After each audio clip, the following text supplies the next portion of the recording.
Olá, amados irmãos, aqui quem vos fala é o pastor Joaquim, e hoje nós vamos dar continuidade então aos nossos estudos sobre a questão das origens. Hoje nós vamos falar sobre a origem da Terra e os seus habitantes.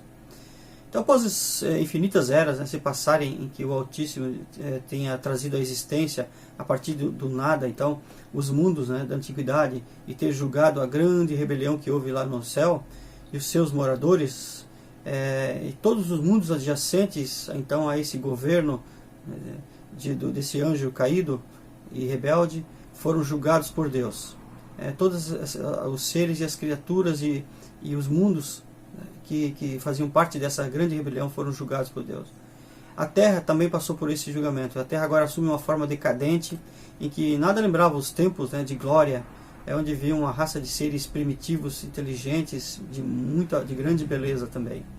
Vendo aquele planeta, novamente Deus lembrou então do desejo, ardeu no seu coração o desejo de ter novamente uma raça que fosse semelhante a Ele, não mais apenas como anjos. Então, assim, esse desejo deu início então à restauração, o início da restauração da Terra. E quando nós vamos para o livro de Gênesis, nós vemos então que há dois princípios, e esse princípio de Gênesis 1 ali, ele mostra o princípio que está relacionado então com as eternidades passadas, onde Deus havia criado todas essas coisas de maneira perfeita e bela. Então, e o princípio, que é o princípio original da criação de Deus, quando o tempo ainda não existia, e está relacionado então a um tempo muito longe, ao tempo em que Deus iniciou toda a sua criação. E no versículo 3, o princípio que nós temos ali, então, são os tempos de restauração, onde originalmente Deus havia criado os mundos, essas coisas, todas as coisas originalmente, e que por causa desse julgamento eles sofreram então essa grande decadência, foram julgados, e por isso passou por um processo de destruição, desconstrução e destruição. E então Deus então havia criado nesse mundo originalmente então os planetas, e esses planetas estavam em suas órbitas, as grandes constelações, as galáxias, asteroides e cometas, tudo havia sido criado de uma maneira maravilhosa e perfeita. Então nessa primeira criação, tudo foi criado segundo uma ordem pré-estabelecida por Deus. E também tudo é mantido de acordo com a palavra de Deus. Pela palavra tudo é mantido. Então Deus criou as coisas por Ele, todas as coisas foram criadas por Ele e para Ele também. Essa era então os céus e a terra, nessa criação inicial do versículo 1. Porém, quando nós lemos o versículo 2 de Gênesis, nós percebemos aqui algo diferente do estado original em que a terra foi criada. Ela foi criada bela e perfeita, no entanto, ela se encontra num estado totalmente declinado, caído. E quando nós lemos Isaías 45, 18, ali a Bíblia fala que a terra não foi criada para ser um caos, mas para ser habitada. No entanto, essa realmente foi a criação original de Deus, foi criada para ser habitada, e que foi criada não para ser um caos, mas ela tornou-se um caos devido ao julgamento e à adesão então desses seres primitivos à grande rebelião de Lúcifer. E por isso então, amados irmãos, a Terra se encontrava nesse estado. Então, é isso que a gente vai ver agora. O que aconteceu com a Terra nesse versículo 2? Como estava o estado dela nesse versículo 2? É muito interessante, você vai gostar também. Então vamos prestar atenção no fato de que a Terra deve ter passado por convulsões. E a Terra havia sido totalmente inundada pelos oceanos, o Sol havia sido extinto, e as estrelas não eram mais vistas no céu também. Suas nuvens e atmosferas não tinham mais a força da atração da Lua, porque a Terra tinha sido tirada da sua órbita e se afastado da Lua. Então a Terra não tinha mais a força de atração da Lua, portanto as águas que estavam na atmosfera, toda essa água ela se precipitou para a Terra, ela acabou descendo também. E os rios que tinham seus leitos, e o mar que tinha o seu lugar, até onde ele podia ir, saiu fora. Então, sem a força de atração, os mares perderam então a força que detinha eles de invadir a terra. E por isso toda a terra que havia né? A terra que havia próxima então dos mares ali foi invadida, e também foi juntado as águas dos rios se juntaram junto com os mares. Mas a precipitação que caiu também, isso fez com que inundasse totalmente a terra, e a terra ficasse coberta de água, assim como é descrito ali no versículo 2 de Gênesis. Então, essa era a condição da terra, então, nesse período. E o interessante, irmãos, é que nenhum ser vivo poderia ser encontrado, então, em todo o planeta. Tu imagina a terra sem o calor do sol. O sol perdeu totalmente o seu calor. O que acontece? A terra entraria então numa era de gelo, do gelo. E eu tenho certeza que em poucos dias a terra estaria entre 200 e 300 graus negativos abaixo de zero. E isso tornaria ela simplesmente uma inabitável e uma bola de gelo, né? Então, tudo isso aconteceu próximo da era terciária. Em pouco tempo, então, a gente viu tudo o que aconteceu, né? Em relação a coisas que houve na terra. E, irmãos, se nós pegarmos Jó, o livro de Jó, no versículo 4 e até o versículo 7, ele tem uma descrição que pode ser aplicada a esse versículo, ao estado em que a terra foi encontrada no versículo 2 aqui. E ali o Jó descreve, né, relata que houve então, nesses tempos de ira, né, do Altíssimo, os montes, então diz que os montes foram aplanados, a terra foi tirada do seu eixo, e foi impedido, o sol foi impedido de dar o seu brilho e o seu calor. E certamente ele diz assim que houve terríveis convulsões pelas quais a terra foi totalmente arruinada e destruída, e isso descreveria fielmente então o furor, né, da ira e da justiça de Deus, e a sua intolerância com relação ao pecado, né, e com relação a essa rebelião que houve então. Então esses seres que aderiram a essa rebelião passaram por tudo isso. Então esse livro de Jó, irmão, não estou aqui dizendo que foi isso que aconteceu. Eu estou dizendo que essa passagem, ela explica perfeitamente o estado que a terra foi encontrada então no versículo 2 de Gênesis, né? Por isso é interessante nós também usarmos... Deus deixou algumas frestas das quais nós podemos vislumbrar, né, algumas coisas que ocorreram no passado. E nesses termos que nós então nos baseamos para ter uma noção do que aconteceu na eternidade passada, nas eras passadas, das quais nós não temos muitos relatos que possam afirmar de maneira convincente do que realmente aconteceu. Mas a Bíblia nos deixa esses rastros, né, para que a gente possa ter então uma ideia do que realmente aconteceu nesse período então, muito antigo. O início da restauração. Então nós percebemos que, irmãos, no início da restauração, né, depois que o Senhor viu, né, o estado da terra e quis ter esse desejo ardendo no coração dele, então ele se aproximou da terra, e então havia um profundo silêncio ecoando em toda a face, né, daquela terra desabitada e imersa em água, e aquelas as águas de morte. Então houve então uma voz, como que um trovão. Ouviu o Senhor essa voz então sobre essa face da terra, e essa voz era o Todo-Poderoso exclamando, dizendo: haja luz. Disse o Todo-Poderoso. Imediatamente então, irmãos, houve um lampejo de luz sobre o ventre das trevas, e toda a face, né, então do abismo estava obscurecida pelo pecado e pelas trevas. Eles tiveram que se afastar imediatamente. Mas a luz ainda ela ficou confinada a apenas uma parte do planeta. Por quê? Porque a Terra já tinha sido colocada na sua órbita e estava girando em torno de si. Então isso quer dizer que houve tarde e manhã, como diz ali em Gênesis, fala que houve tarde e manhã no primeiro dia.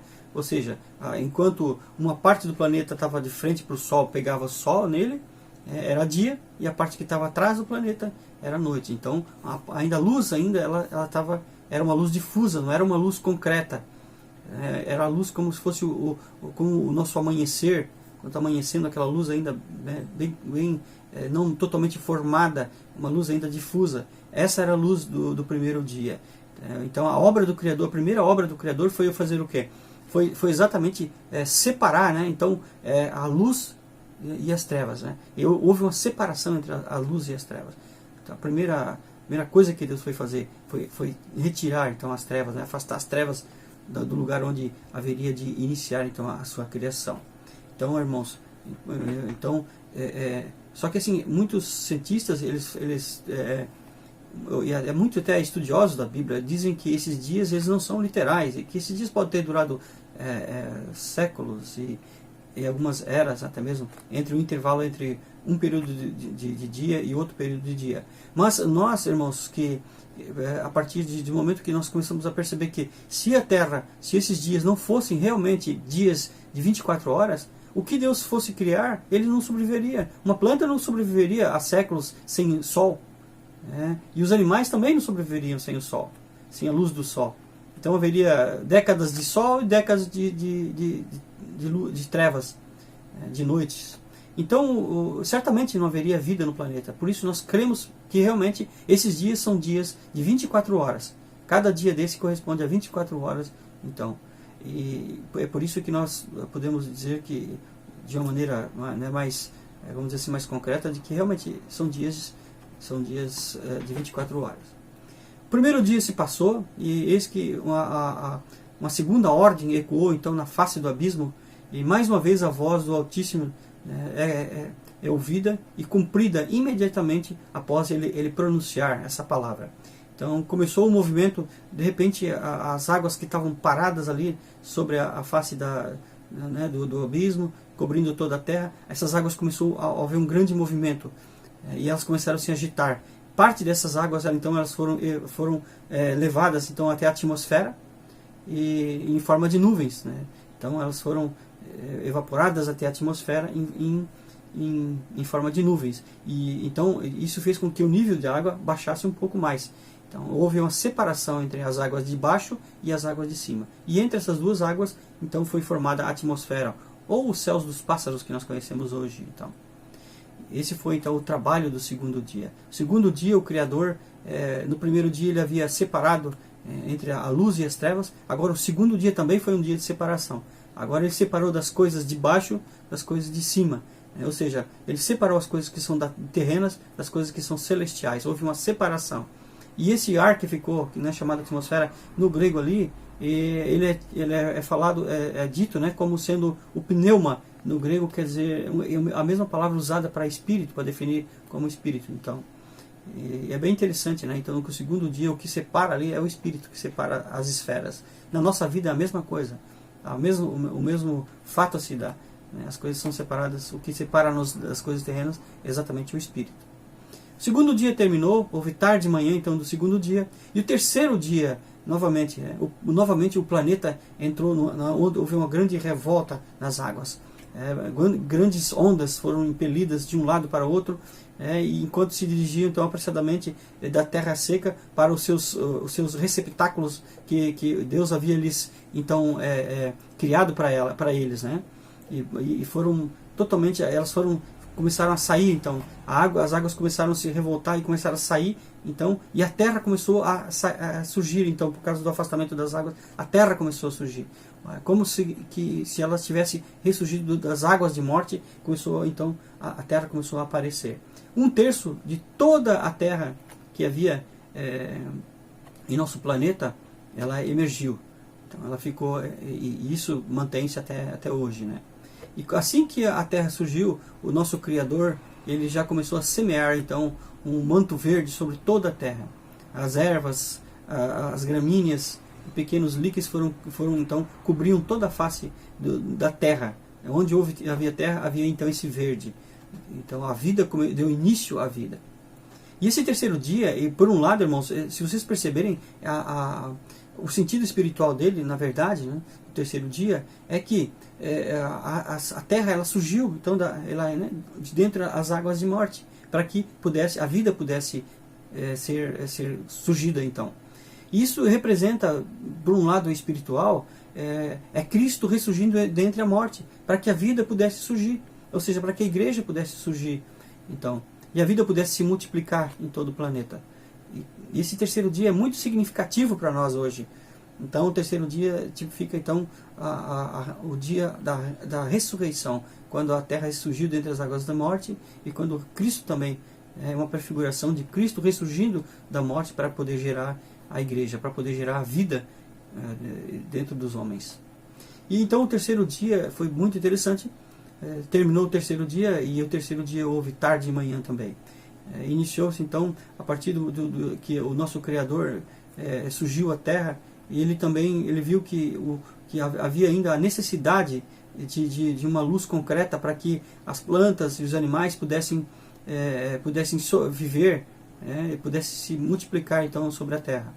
Então, esse grande dia, né, que do quarto dia, o nosso Deus começou a restaurar então o calor e a luz do sol, e ele restaurou então a posição da Lua, para que ela pudesse exercer sua força de gravidade sobre a Terra, e também estabeleceu as estrelas novamente. E com o Sol, as estrelas começaram a brilhar no universo novamente.